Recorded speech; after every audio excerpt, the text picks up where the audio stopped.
John Horn, Director of Recreational Sports. So with this upcoming referendum, I guess just to start it off, what are the major changes and ideas behind that? Well, there's a couple of common goals. Number one, from a student perspective, is space. And we haven't met the demand for space from students for a number of years, a long time. But at the same time, we also, in our existing facilities, there's a lot of major issues from maintenance and repair, and we're giving students basically the option. Do they wish to stay in the existing facilities that don't meet the demand for space for the most part, and invest a lot of money, student money, that's going to pay for those corrections and repairs to the facilities, or do you want to consider new spaces that are larger, that are going to better meet demand, that are going to have more fitness space, more court space, more multi-purpose studio space, so we can provide a better experience for the students for the next 40 to 50 years, and that's really the question at hand right now. Financially, what is the comparison between the students vote yes and vote no? So Campus Facilities Planning and Management has put out facilities conditions assessments. They're general facility conditions assessments, but they're pretty informational. It gives you an idea at each facility what the projects are, and they're all scheduled over the next 5 years.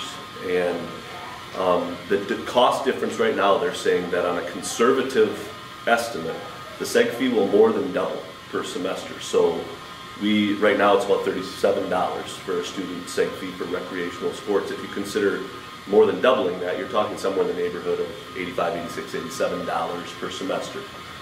The referendum is going to be a maximum increase at this point of no more than $108 is what we've educated the campus on. It's actually less than that now after the recent SSFC budget meetings. Really the question is, considering doubling the seg fee to repair the facilities, conservatively estimated around $85 a semester, or new facilities for $108, and that's really the question that we're asking the students to answer for us in the referendum. How long has this plan been in the works, and I guess how does that transform into the timeline going forward? In many ways, I would say that if you take a look back to the late 90s, the initial discussions were in full force at that time about needing new facilities. So I would say it's been a 15-year discussion.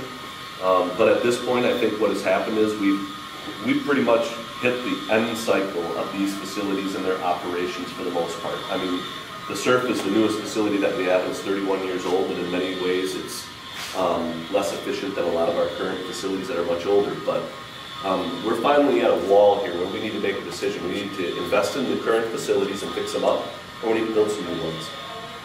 So even though it's been talked about for 15 years, I would say that the specific discussions for this overall master plan started about 2 years ago. So if the referendum passes, when can students expect groundbreaking? When does this all start? Well, the referendum is only the first in several approvals that need to take place. We have to go before the Board of Regents and the Campus Planning Committee and State Building Commission, and some of those things take some time. But if everything were to work out as scheduled, right now we're estimated to start construction on or about 2017 with the Surf opening in 2019. We hope that the Near West playfield could be open before then, actually, because it's a smaller project, it's a little easier to design. Once the Surf opens, then the natatorium will undergo the construction, and it would open somewhere about 2021.